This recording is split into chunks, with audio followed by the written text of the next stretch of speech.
Welcome to Gaurav ITI classes. नमस्कार दोस्तों, मैं गौरव सर आप सभी का गौरव ITI क्लासेज में स्वागत करता हूं। प्यारे दोस्तों, आज हम आप लोगों के लिए लेकर के आए हैं एम्प्लॉयबिलिटी स्किल का क्वेश्चन, जो कि सेकेंड ईयर वालों के लिए। अब सेकेंड ईयर में आप किसी भी ट्रेड में हैं, आप सबके लिए बहुत ही इंपॉर्टेंट होने वाला है ये क्लास। आप लोग जो 2024 में एग्ज़ाम दीजिएगा, उनके लिए ये बहुत ही महत्वपूर्ण होने वाला है। हमारा आज ये 5वां क्लास है। इससे पहले हम 4 क्लास ऑलरेडी कर चुके हैं। अगर आपने नहीं देखा है तो पीछे जा कर के आप चैनल के प्लेलिस्ट में जा कर के सारा का सारा वीडियो आप पहले देख लीजिए, क्योंकि हर एक क्वेश्चन बहुत ही इंपॉर्टेंट है, ठीक है। और हर एक जो आपका क्लास है उसमें 10 क्वेश्चन कराया जाता है, तो इस हिसाब से आप 40 क्लास यानी 40 क्वेश्चन आप लोग कर चुके हैं। 10 क्वेश्चन और करेंगे आज, यानी कि 40 से 50 तक क्वेश्चन हम आज करने वाले हैं। ये क्वेश्चन कौन सा है? ये जो निमी द्वारा अपलोड किया जाता है ये क्वेश्चन, यही क्वेश्चन है जो MCQ टाइप है। और इन्हीं क्वेश्चन से हर एक बार एग्जाम में हर एक क्वेश्चन पूछा जाता है, यानी एक भी क्वेश्चन कहीं बाहर से नहीं पूछा जाता। इसी PDF में से आपका क्वेश्चन पूछा जाता है और बहुत बार सारे के सारे बच्चे जो हैं 100% मार्क हासिल कर सकते हैं CBT एग्जाम में। तो इसलिए आप सभी इनका पूरा सीरीज देखिए, जितना भी ये एम्प्लॉयबिलिटी स्किल पूरा समाप्त हो जाए, क्योंकि टोटल इसमें 418 क्वेश्चन है, ठीक है। एम्प्लॉयबिलिटी स्किल में आप इस 418 क्वेश्चन में से 418 क्वेश्चन को ढंग से तैयार कर लीजिए, ताकि एक भी क्वेश्चन आपसे गलत ना हो। तो चलिए हम इसमें कुछ बताते हैं आपको एग्ज़ाम के लिए कैसा कितना किसका वेटेज होता है। देखिए, आपका जो टोटल जो एग्ज़ाम में क्वेश्चन होता है वो आपका 75 क्वेश्चन होता है, जिसका हर एक का 2 मार्क होता है। तो इस हिसाब से आपका 150 नंबर का क्वेश्चन होता है। और ये जो है ये CBT होता है, ठीक है। ये CBT computer based test exam होता है। इसमें आप जो पढ़ के जाते हैं वही आप नंबर ले पाते हैं। इसके बाद आपका फॉर्मेटिव असाइनमेंट हो गया, प्रैक्टिकल हो गया, ये सभी आपके जो हैं वो आपके टीचर पे डिपेंड करते हैं कि वो आपको कितना नंबर देते हैं, या फिर आप अगर प्रैक्टिकल वगैरह करते हैं तो उससे आपको मार्क मिलता है। बाकी आपको ये CBT का जो 150 क्वेश्चन है यानी 150 नंबर है, इसमें आपको पढ़ के ही नंबर लाना है। और बहुत सारे बच्चे ये 150 में से 140, 145 यानी कि 150 तक नंबर बच्चे ला पाते हैं, क्योंकि इसमें यानी कि निश्चित किया गया है कि इन 500 क्वेश्चन को पढ़ के आइए, इसी में से हम क्वेश्चन पूछेंगे, तो आप सभी इसको बेहतर तरीके से तैयार कर सकते हैं। देखिए, इन 75 क्वेश्चन में से आपको 38 क्वेश्चन पूछा जाता है थ्योरी से, ठीक है। 6 क्वेश्चन पूछा जाता है ड्राइंग से, और 6 क्वेश्चन पूछा जाता है WCS से, यानी कि वर्कशॉप कैलकुलेशन एंड साइंस से। तो ये 6 12 हो गया और 38 हो गया, यानी कि ये टोटल हो गया 50 क्वेश्चन। तो इन 50 क्वेश्चन में आपको हर एक क्वेश्चन के लिए 2 मार्क, इस हिसाब से आपको 100 मार्क हो गया। लेकिन अब ये 100 मार्क जो यानी कि जो 50 क्वेश्चन है, ये सब कुछ सिर्फ थ्योरी में ही गिना जाता है। आपको अलग से एम्प्लॉयबिलिटी यानी कि अलग से आपको ड्राइंग या फिर WCS नहीं दिखेगा, उसमें थ्योरी ही दिखेगा। तो आपको इस 50 क्वेश्चन में से 33% मार्क ले आकर के पास करना होता है। तो इस हिसाब से 50 में से अगर आप कम से कम 17 क्वेश्चन सही कर लेते हैं तो 17 दूनी 34, यानी कि 33% के लगभग सब आप पास कर जाते हैं। लेकिन आप पास क्यों करें? आप तो 50 में 50 सही करके आइए, ठीक है। तो ये हो गया आपका थ्योरी, WCS और ड्राइंग का। अब एम्प्लॉयबिलिटी का देख लीजिए। एक सेकेंड हम इसको थोड़ा इरेज कर लेते हैं। देखिए, तो एम्प्लॉयबिलिटी में क्या मामला है? तो एम्प्लॉयबिलिटी में टोटल 25 क्वेश्चन पूछा जाता है, हर एक क्वेश्चन 2 मार्क से। इस हिसाब से आपका जो है 50 नंबर का जो है वो एम्प्लॉयबिलिटी स्किल का आपका क्वेश्चन होता है। तो आपको इन 50 नंबर लाने के लिए आपको 418 क्वेश्चन को ढंग से तैयार करना होता है, और इन्हीं 418 क्वेश्चन में से 25 क्वेश्चन आपका पूछा जाएगा। एक भी क्वेश्चन अलग से नहीं होता है, और आप आसानी से 50 में 50 ले आ सकते हैं। उसी तरह थ्योरी, WCS और ड्राइंग, इन सब का भी एक निश्चित क्राइटेरिया दिया गया, यानी कि 500 क्वेश्चन दिया गया है थ्योरी का। उसका अगर आप पढ़ लेते हैं तो आप बेहतर नंबर ला पाते हैं। WCS का 250 है। इस हिसाब से तो अभी हम कर रहे हैं एम्प्लॉयबिलिटी, यानी कि 418 क्वेश्चन आज हम आप लोगों के कराने वाले हैं। आज नहीं, यानी कि इस सीरीज में हम करने वाले हैं। तो चलिए हम आज के क्वेश्चन की तरफ चलते हैं। देखिए, क्वेश्चन करने से पहले अगर आप चैनल पे नए हैं तो चैनल को सब्सक्राइब कर लीजिए, और वीडियो को अगर आपको पसंद आता है तो लाइक कर लीजिए, और साथ ही साथ अपने दोस्तों में भेजिए, ताकि आपके जैसे ही जितने भी दोस्त हैं उन सबको इनका लाभ प्राप्त हो सके, ठीक है। और अगर आपको PDF चाहिए, तो गौरव ITI क्लासेज नाम से टेलीग्राम ग्रुप है, वहाँ से जुड़ करके आप सारा सारा PDF ले सकते हैं, या फिर इसी वीडियो के डिस्क्रिप्शन में आपको PDF का लिंक मिल जाएगा, वहाँ से जाकर के आप टेलीग्राम से PDF डाउनलोड कर सकते हैं, ठीक है। तो चलिए हम क्वेश्चन पढ़ते हैं क्या करा है। देखिए, ये क्वेश्चन करा है, communication within an organisation is dash with superiors and can be dash with friends and colleagues. यानी कि एक संगठन के भीतर, संगठन मान लीजिए कि आप किसी कंपनी के अंदर हैं, तो आप संगठन के भीतर का संचार डैश वरिष्ठों के साथ है। तो आप वरिष्ठ के साथ कैसा संचार करते हैं, ये तो हम आपको बहुत बार बता चुके हैं। वरिष्ठ यानी कि जो आपसे उच्च पद, आपसे श्रेष्ठ हो, तो उसके साथ हमेशा आप कैसे रहते हैं, औपचारिक रहते हैं। तो देखिए ऑप्शन ए में अनौपचारिक, ऑप्शन बी में अनौपचारिक, ऑप्शन सी में गैर मौखिक तो नहीं होगा, ऑप्शन सी ही सही हो जाएगा। सी नंबर दे रहा है यानी औपचारिक। तो आप अपने वरिष्ठों के साथ औपचारिक रहते हैं और अपने दोस्तों के साथ कैसा रहते हैं, अनौपचारिक रहते हैं। तो इस हिसाब से इसका जो है सी एकदम सही है, औपचारिक व अनौपचारिक। चलिए आगे बढ़ते हैं। ये क्वेश्चन कर रहा है, good morning, nice to meet you, how have you been are examples of dash, यानी कि सुप्रभात, आपसे मिलकर अच्छा लगा, आप कैसे हैं, यह उदाहरण है। ये किस चीज़ का उदाहरण है। तो देखिए अगर आप अपने दोस्तों से मिलते हैं तो इस तरह से बात कभी नहीं करते हैं। तो आप किस तरह से बात करते हैं, ये जो आप अपने से वरिष्ठ से यानी कि अपने से सुपीरियर से जो बात करते हैं तो उसी समय ये कहते हैं कि हाय हाउ आर यू, नहीं sorry, good morning, nice to meet you, आपसे मिलकर अच्छा लगा। यानी कि आप इस तरह से कैसे बात करते हैं, ये आप औपचारिक तरीके से बात करते हैं। तो आपको औपचारिक दिख रहा है, औपचारिक ऑप्शन नंबर ए में ही दिख रहा है। औपचारिक अभिवादन, यानी औपचारिक अभिवादन क्या होता है कि आप जो इस तरह से बात करते हैं, सुप्रभात, आपसे मिलकर अच्छा लगा, आप कैसे हैं।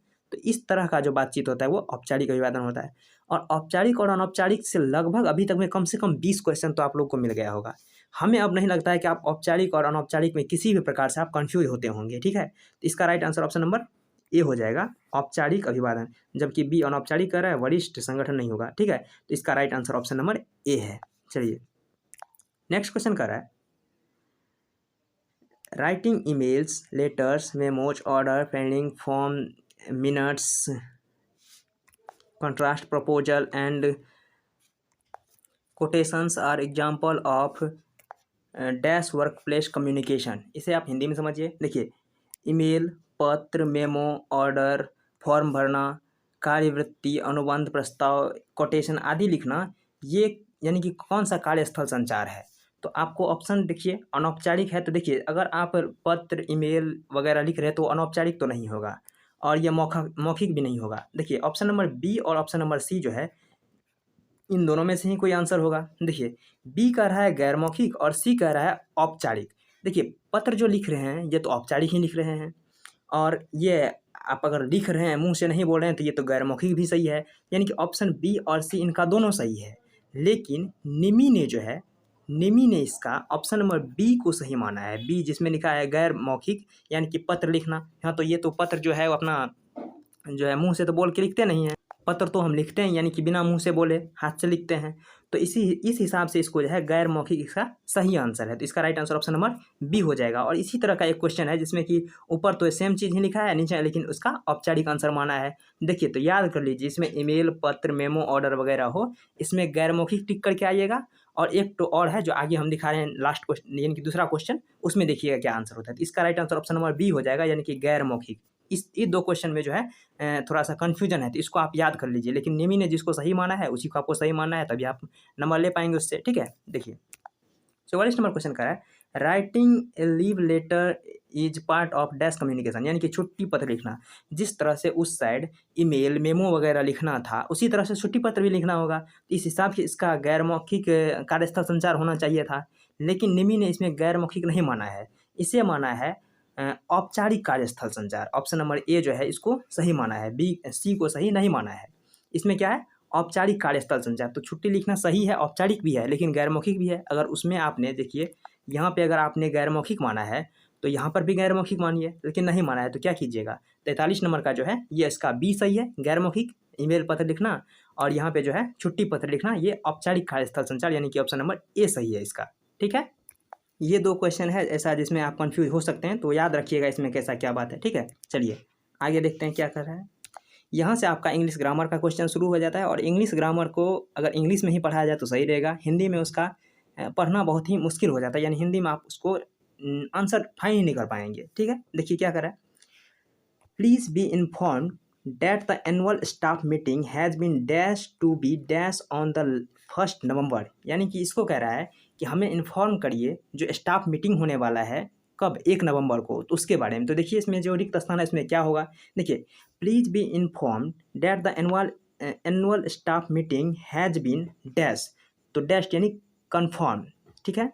तो कन्फर्म होगा जो, तो उसके लिए ऑप्शन नंबर देख लीजिए, कन्फर्म ऑप्शन नंबर डी में दिख रहा है, यानी कि कन्फर्म करना है, has been confirmed to be conducted on the 1 November, यानी कि 1 नवंबर को कंडक्ट होगा, तो इस हिसाब से आपका कंडक्टेड हो जाएगा। तो इसके लिए इसका right answer option number D हो जाएगा। ठीक है, इसका राइट आंसर, सॉरी बी नहीं, इसका right answer option number D हो जाएगा, confirmed and conducted.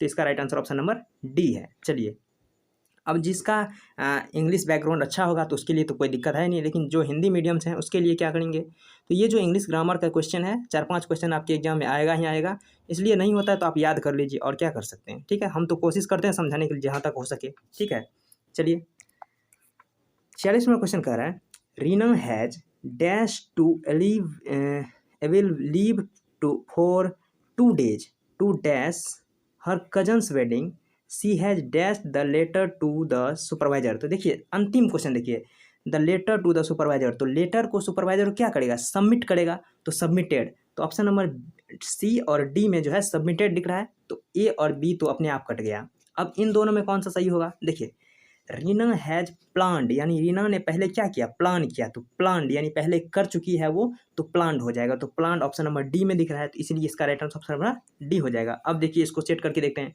Reena has planned to every leave for 2 days to attend, यानी कि अटेंड करने के लिए, वहाँ पहुँचने के लिए, her cousin's wedding, she has submitted the letter to the supervisor. तो इसका right answer option number D जो है वो सही है। चलिए अगला क्वेश्चन क्या कर रहा है, 47 नंबर क्वेश्चन क्या कर रहा है, imagine you have dash ABC company as a craftsman dash and email to be send to your supervisor. देखिए मान लीजिए यहाँ पे कह रहा है आप इमेजिन करने के लिए, आपको सोचने के लिए कि कोई ABC कंपनी है जिसमें आप ज्वाइन हुए हैं, तो ज्वाइन हो चुके हैं, तो इसलिए आपका ज्वाइंड हो जाएगा। ऑप्शन नंबर जो डी दिख रहा है तो ज्वाइंड, और ज्वाइंड ऑप्शन नंबर सी में ही है, ऑप्शन नंबर डी में भी है, तो बी सी और डी में आपको ज्वाइंड दिख रहा है। तो imagine you have joined ABC company as a craftsman dash and email to be send to your supervisor. तो ईमेल लिख करके भेजना है, तो उसके लिए राइट हो जाएगा, यहाँ पे रोट दिया है गलत है, यहाँ पे हो जाएगा राइट। तो ऑप्शन नंबर डी जो है वो सही हो जाएगा, ज्वाइंड एंड राइट। तो imagine you have joined ABC company as a craftsman right and email to be send to your supervisor. तो 47 का जो है ऑप्शन नंबर डी जो है वो एकदम करेक्ट है। चलिए 48 नंबर क्वेश्चन हम देखते हैं, ये क्वेश्चन कर रहा है, dash the role of the supervisor to dash instruction to the craftsman on safety in the work place. यानी कि यहाँ पे बता रहा है कि जो सुपरवाइजर है वो एक बहुत ही इम्पॉर्टेंट रोल अदा करता है, किसके बारे में, एक क्राफ्टमैन को, एक जो वहाँ के वर्कर्स हैं उनको, यानी कि सेफ्टी के बारे में बताने के लिए।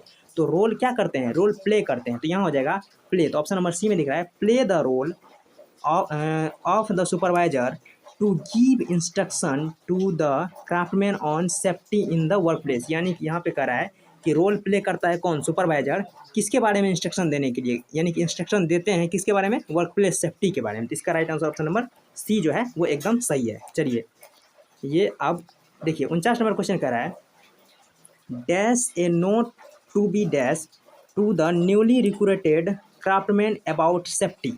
ठीक है, देखिए तो इसका ऑप्शन देख लीजिए, यहाँ हो जाएगा डैश ए नोट, तो राइट ए नोट, तो राइट किस में दिख रहा है, ऑप्शन नंबर बी में दिख रहा है राइट, और ऑप्शन नंबर सी में दिख रहा है राइट। तो हम दोनों के लेकर चलते हैं, right a note to be dash to dash, यानी कि सर्कुलेटेड, यहाँ पे circulated option number B C में ही है, यानी कि अंतिम में ईडी लग जाएगा, इसलिए इसका right answer option number C हो जाएगा। यानी कि right a note to be circulated to the newly recruited craftsman about safety. तो इसका right answer option number C हो जाएगा। ठीक है, चलिए आज का जो लास्ट क्वेश्चन है उसको हम देख लेते हैं। ये क्वेश्चन कर रहा है, dash means the immediate surroundings to the place one lives in. यानी कि डैश अर्थ उस स्थान के निकट का परिवेश है जिसमें कोई रहता है, यानी कि आप जहाँ रहते हैं उसके आस पड़ोस को क्या कहते हैं, तो उसको हम पड़ोस कहते हैं। इसका right answer option number D हो जाएगा। शायद इसका कोई भी गलत आंसर नहीं दिया होगा, यानी कि पड़ोस अर्थ उस स्थान के निकट का परिवेश है जिसमें कोई रहता है, इसलिए इसका right answer option number D हो जाएगा। ठीक है, अपने आस, आपके अगल बगल को आप पड़ोस कहते हैं, तो इसका right answer option number D है। आज के लिए बस इतना ही क्वेश्चन था। अगर आपको ये वीडियो पसंद आया तो लाइक करके आप कमेंट में बताइए कि किस तरह से आप इसमें कोई